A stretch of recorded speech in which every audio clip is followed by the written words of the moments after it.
I am going to speak on the crisis facing humanity. We are living in a fast changing world. Our abode, namely planet Earth, has been transformed into a global village, reaching even diametrically opposite locations on this globe, thousands of miles away. In a matter of a few hours, has become possible. Events in remote parts of the world influence the lives of millions of people in far-flung regions for good or ill. The economic well-being of any one country and its people has become dependent on trade with other nations. The health of huge populations gets affected by diseases of epidemic proportions in other countries. Over the last few decades, the relentless march of science and technology has been breathtaking in its scope, range, and impact. There are both positive and negative aspects when you look at the scene. The empirical process, which is the process of science, the empirical process of hypothesis, experiment, and verification, has lengthened our lives, shrunk our globe, idled our hands, replaced our legs with wheels, and so on. We can add a few other things here. This same process has created pills to galvanize our inertia and pills to soothe our hysteria. It has told us what crops to plant and what weather to expect.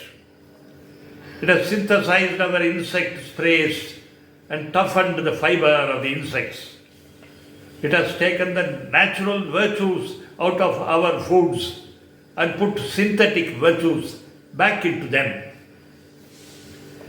Other developments also compel our attention. The world's population has recently surpassed 8 billion or 800 crore.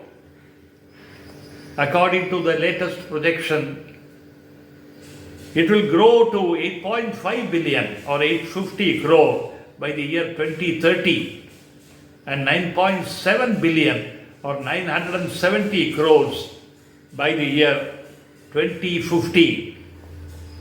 Providing food for all these people is obviously a staggering task.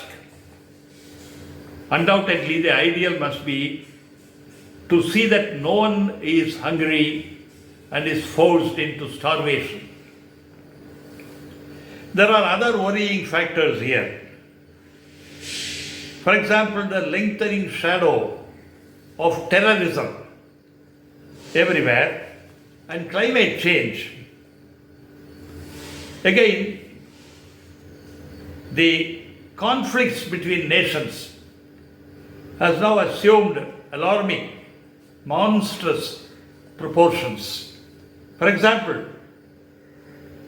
take the conflict between Russia and Ukraine, or that between Israel and Palestine. These conflicts actually have now degenerated into wars, claiming thousands and thousands of innocent lives.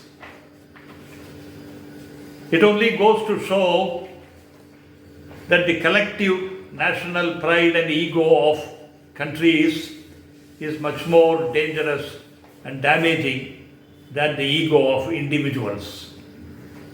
The United Nations Organization, UNO, founded in 1945 with the main objective of maintaining international peace and security, has become a mute spectator now and is not effective in halting the war.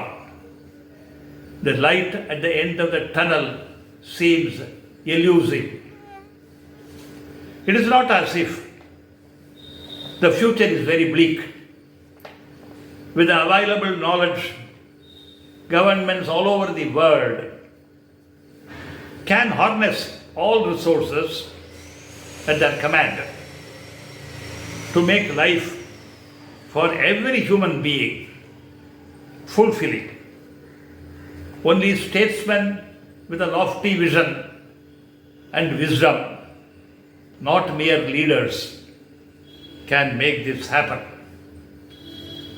A spirit of compassion, empathy, and tolerance must animate their minds. May we look forward to the emergence of such statesmen and the dawn of a bright future for the entire humanity.